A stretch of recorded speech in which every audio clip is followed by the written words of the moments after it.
భ్రమయుగం. నిజంగా భయం వేస్తుంది, వణుకు వణుకు వచ్చేసింది నా కడుపులో నుంచా.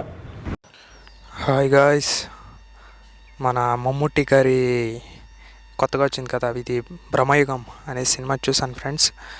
ఈ సినిమా మొత్తం ఒక 2 గంటలు 2 2 అవర్స్ ఉండొచ్చు. సినిమా అయితే సూపర్ ఉంది ఫ్రెండ్స్. సినిమా చూస్తున్నంతసేపు ఒక డిఫరెంట్ ట్రాన్స్లోకి వెళ్ళిపోతాము. సినిమా మాత్రం బాగుంది. దీంట్లో మమ్ముట్టి గారి యాక్టింగ్ అయితే వేరే లెవెల్, స్టోరీ కూడా చాలా కొత్తగా ఉంది. దీంట్లో మొత్తం ఒక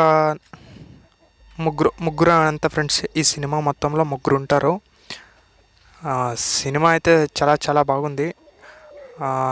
బీజిఎం కానీ అందరూ అంటే చెప్తా ఉన్నాం కదా, ముగ్గురే ఉండేది దీంట్లో. వాళ్ళు ముగ్గురు కూడా చాలా బాగా చేశారు. అందులో అయితే ఒకరేమో మమ్ముట్టి గారు, ఆయన ఒకరేమో మనకు తెలిసిండేది. ఇంకా వాళ్ళిద్దరూ నాకు తెలిసి కొత్త వాళ్ళు అయి ఉంటారు. నేనైతే ఎప్పుడు చూడలేదు.